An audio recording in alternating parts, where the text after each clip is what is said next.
Flatlands, Brooklyn. January 20th, 1983. Morning. A Cadillac Coupe de Ville sits in the Verna Boat Club parking lot in Sheepshead Bay. The car is registered to Roy Albert DeMeo, 42 years old, Gambino crime family soldier. The trunk is closed. Snow covers the windshield. The temperature is 11 degrees. A tow truck arrives. NYPD Organized Crime Control Bureau detectives follow. They open the trunk. Roy DeMeo is inside. His body is partially frozen. A chandelier rests on top of him. 7 bullet wounds to the head. 1 bullet wound through his right hand. The hand wound suggests he raised it to shield himself. He has been dead for 10 days. The detectives photograph the scene. They know who Roy DeMeo is. The FBI has been building a file on him since the mid-1970s. The file contains over 2,000 pages. It documents a car theft ring, a loan sharking operation, a pornography distribution network, and approximately 200 murders. The number is an estimate. The actual count is unknown. Many bodies were never found. Others were found in pieces. Still others dissolved into the landscape of Brooklyn through methods so efficient that law enforcement gave them a name: the Gemini Method. The Gemini Lounge sits at 4021 Flatlands Avenue, corner of Troy Avenue and Flatlands. The building is 2 stories. Red brick, a bar on the ground floor, an apartment above. The apartment has a bathroom with a sloped floor. The floor drains into a single pipe. Blood flows easily down that pipe.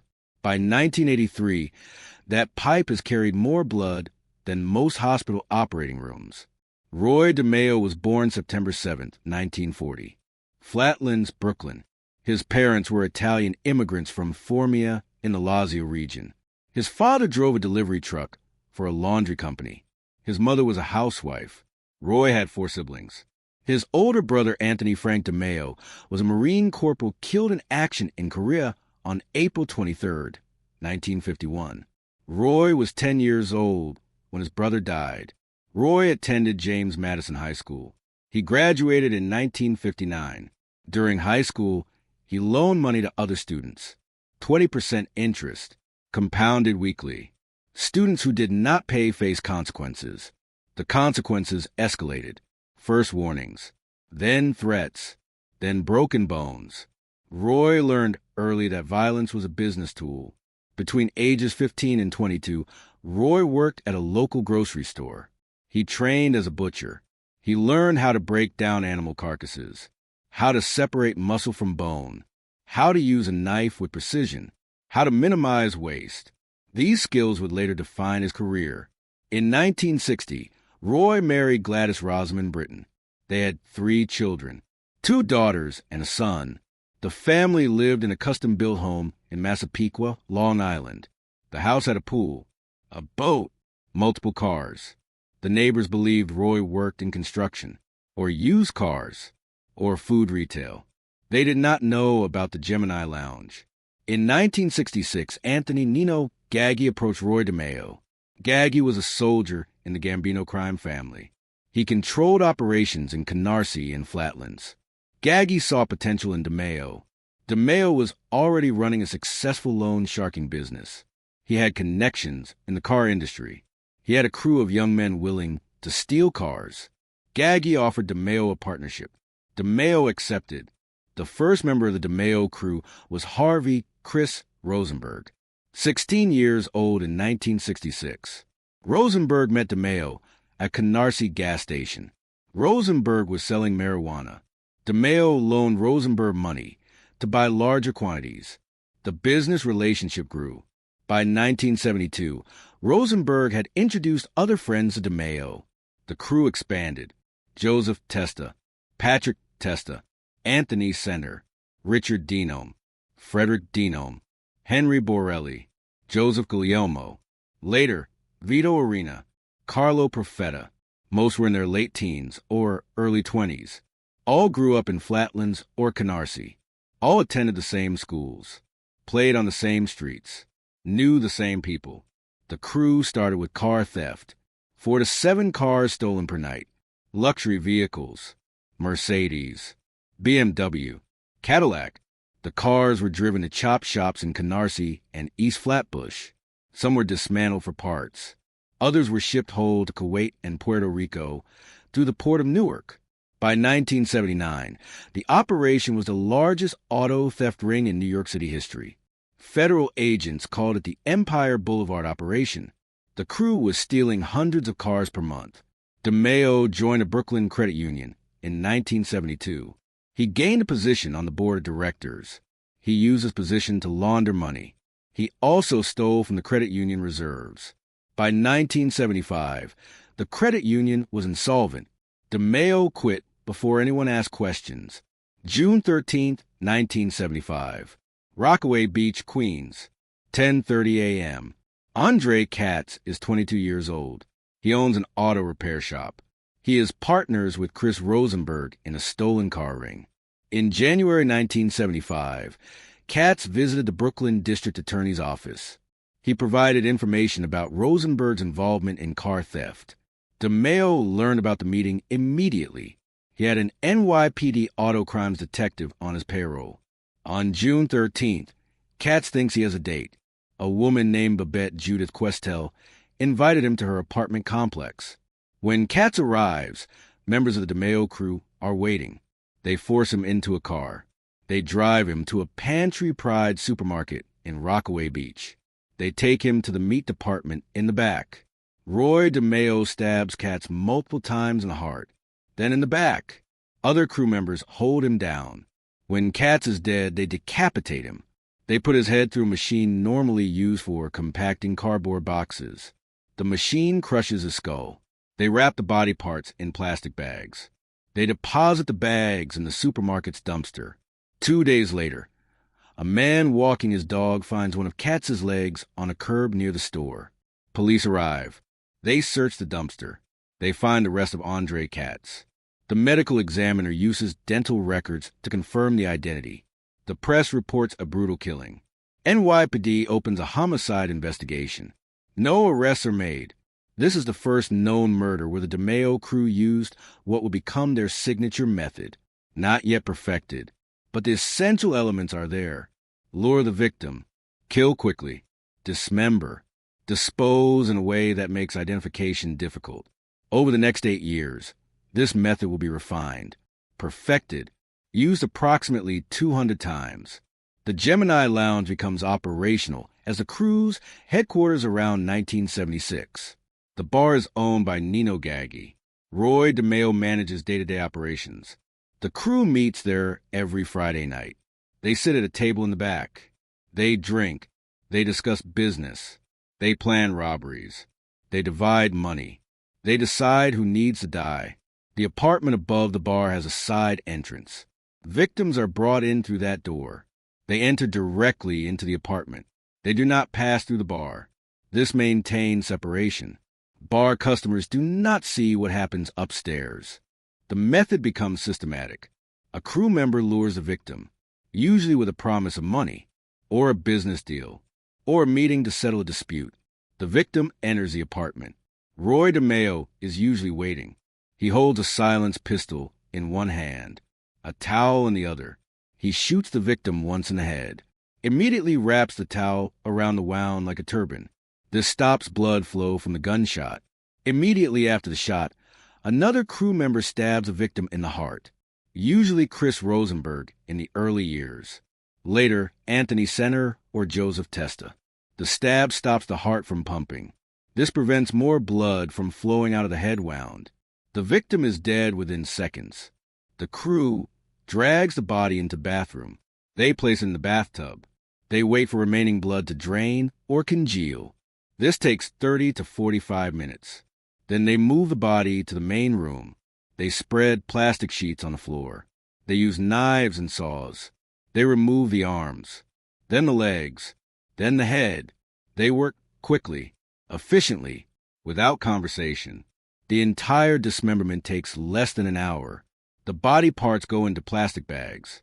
The bags go into cardboard boxes. The boxes go into car trunks. The crew drives to the Fountain Avenue landfill in Brooklyn. The landfill is in East New York, across from the Starrett City apartment complex. Hundreds of tons of garbage are dumped there every day. The body parts disappear into the waste. The crew returns to the Gemini Lounge. They clean the apartment. They mop the bathroom. They dispose of the plastic sheets. They continue with their evening. Sometimes they go back to the bar downstairs. Sometimes they go home. The next day, they return to their regular lives.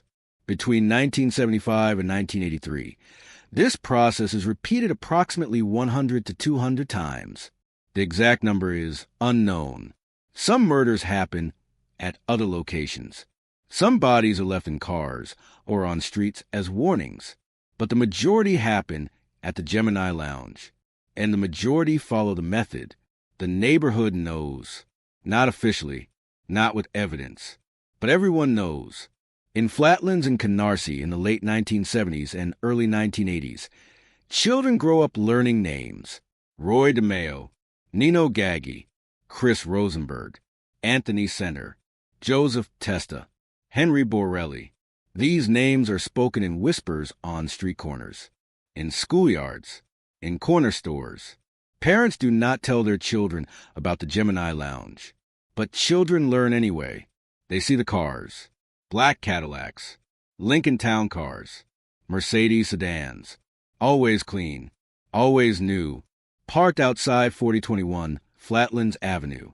They see men entering the side door of the building. They see the men leaving hours later. They notice certain people who used to be around are no longer around. In 1977, the crew kills Mickey Spillane. Spillane is the leader of an Irish gang in Hell's Kitchen, Manhattan. He is causing problems for a construction project. The Gambino family has financial interest in the project. On May 13, 1977, Spillane is shot 5 times outside his apartment building in Woodside, Queens. Roy DeMeo and crew member Danny Grillo pull the triggers. In July 1977, the crew kills John Quinn and his girlfriend Sherry Golden. Quinn is a car thief. He testified before a grand jury. DeMeo considers this cooperation with law enforcement. Quinn is shot once in the back of the head with a .32 caliber handgun. Golden is shot 3 times in the head with a .38 caliber handgun.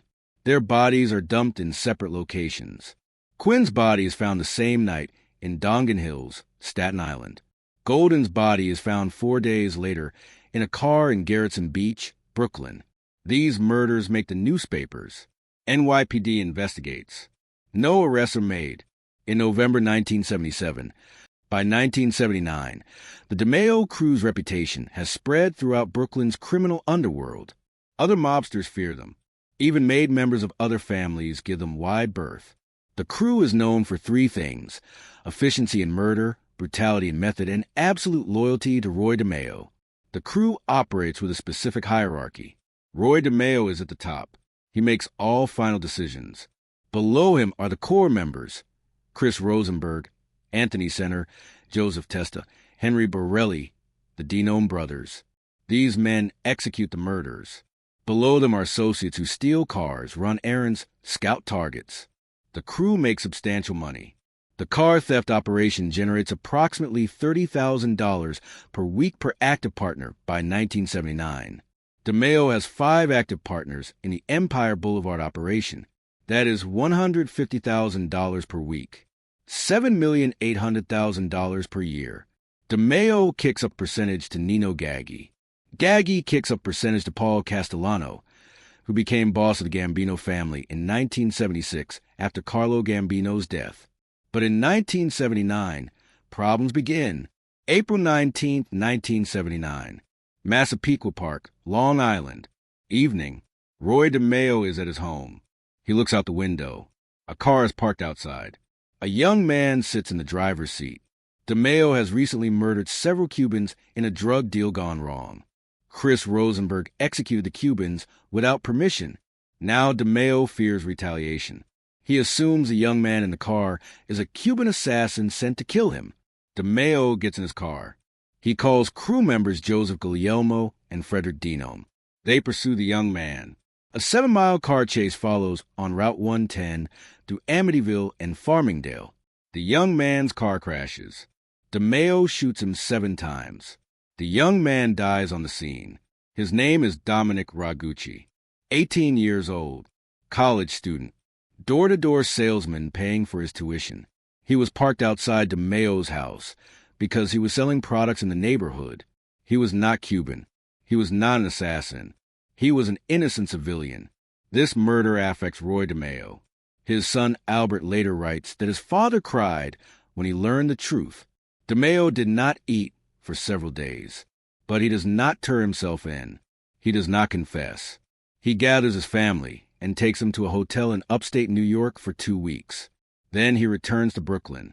The murder also put strain on DeMeo's relationship with Nino Gaggi. Gaggi is furious. Killing a civilian in broad daylight on Long Island draws attention. NYPD opens an investigation. The investigation makes everyone nervous. Gaggi tells DeMeo to handle the Cuban situation immediately. The Cuban drug cartel wants revenge for the murdered dealers. The cartel knows Chris Rosenberg executed their people. The cartel demands Rosenberg's death. May 11, 1979. Gemini Lounge. Friday night. Chris Rosenberg arrives for the crew's regular meeting. Rosenberg is 28 years old. He has been with DeMeo since 1966. 13 years. He is considered one of DeMeo's most trusted men. He enters the apartment through the side door. Roy DeMeo shoots him once in the head. Rosenberg does not die immediately. He rises to one knee. Anthony center steps forward. He shoots Rosenberg 4 more times in the head. Rosenberg falls. He dies. The crew does not dismember Rosenberg's body. The Cubans demanded proof of death. The newspapers must report the murder. The crew places Rosenberg's body in his car. They drive to Cross Bay Boulevard in Broad Channel, Queens. They leave the car near the Gateway National Wildlife Refuge. Police find the body the next morning. The newspaper reports identify Chris Rosenberg as a known associate of organized crime. The Cuban cartel is satisfied. No further retaliation occurs. But something changes in Roy DeMeo after Rosenberg's murder. His son Albert later states that DeMeo went into his study for 2 days after killing Rosenberg. He did not speak to anyone. When he emerged, he was different, more paranoid, more violent. The crew continues operating. The car theft ring expands. By late 1979 and early 1980, the Empire Boulevard operation is at its peak. Hundreds of stolen cars move through Brooklyn every month. The crew operates multiple chop shops in Canarsie and East Flatbush. They have connections at the port of Newark. They have buyers in Kuwait and Puerto Rico. But law enforcement is closing in. The FBI has been investigating the crew since the mid-1970s. The NYPD has multiple open homicide investigations. Bodies keep appearing. Car theft victims keep filing reports. Informants keep talking. October 1st, 1979. Coney Island, Brooklyn. Evening. James Eppolito Sr. and James Eppolito Jr. are sitting in a car. Eppolito Sr. is 62 years old. He is a made member of the Gambino family, a soldier in Nino Gaggi's crew. Eppolito Jr. is a son, 33 years old, also a made member. The Eppolitos have accused Roy DeMeo and Nino Gaggi of drug dealing. In the Gambino family, drug dealing carries a death sentence. The accusation is brought to Paul Castellano, the family boss. Castellano is a close ally of Nino Gaggi. He sides with Gaggi. Nino Gaggi and Roy DeMeo approach the Eppolito's car. They shoot both men multiple times in the back of the head. A witness in a passing car sees the shooting. The witness alerts a nearby police officer. The officer pursues Gaggi's car. A shootout follows. Gaggi is wounded in the neck. He is arrested. Roy DeMeo left the scene separately. He is not arrested. The witness did not see him clearly enough to identify him. Nino Gaggi is charged with 2 counts of murder and attempted murder of a police officer. The trial begins in 1980. Through jury tampering, Gaggi is convicted only of assault. He is sentenced to 5 to 15 years in federal prison. Before Gaggi is sentenced, the witness who saw the Eppolito murders disappears. In March 1980, his body is found. He has been murdered. The method matches DeMeo Crew executions. With Gaggi in prison, Roy DeMeo operates with more independence. This is simultaneously beneficial and dangerous. He has more control, but he also has less supervision, less protection, less guidance. The crew continues killing. Patrick Penny, 21 years old. He testified against Nino Gaggi. Penny is shot 9 times in the head in May 1980. Charles Mongator and Daniel Scutaro, June 1980. Mongator refused to drop an assault charge against the son of a Gambino soldier. Scutaro was his friend. Both are shot and killed. Their bodies are found in a car trunk near Holy Cross Cemetery in Brooklyn, September 1980. Frank Amato is killed. Amato is Paul Castellano's son-in-law. He hit Castellano's pregnant daughter. Castellano orders his death. Roy DeMeo executes the contract. Amato's body is dismembered. It is never found. By early 1982, Roy DeMeo's world is collapsing. The FBI investigation has intensified.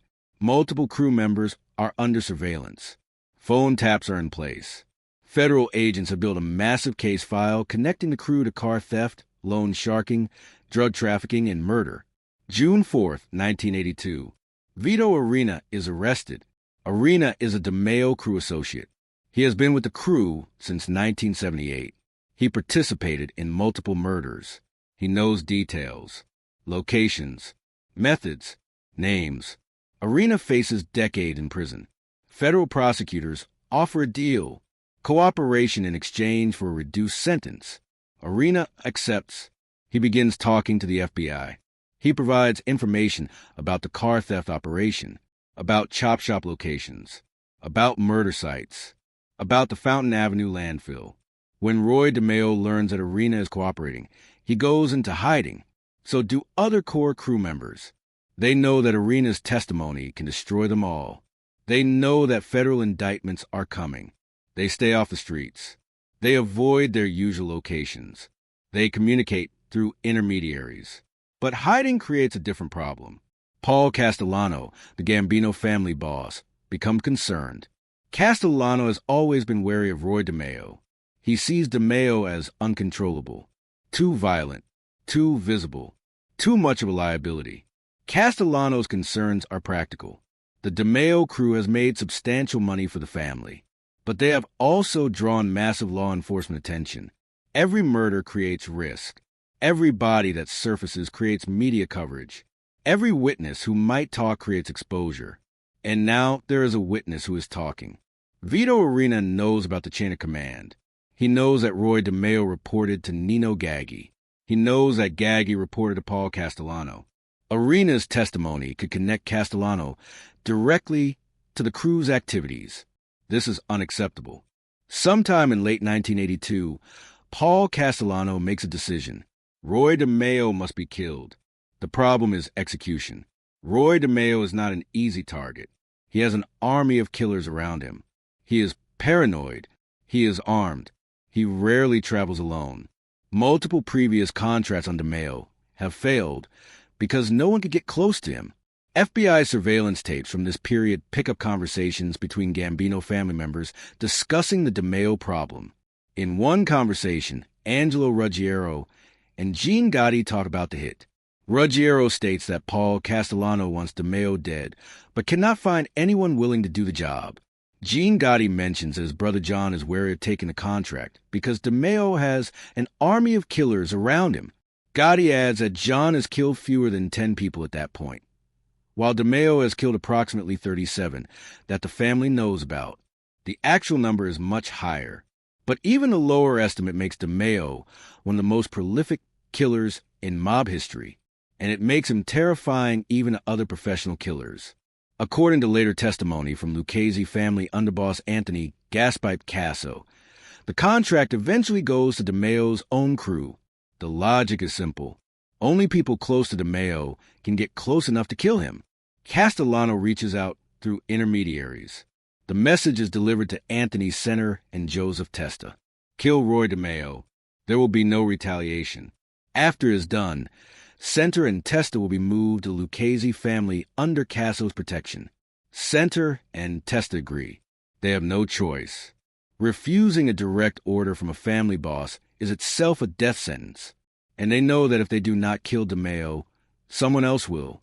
And when DeMeo dies, anyone still loyal to him will likely die too. Winter, 1982 to 1983.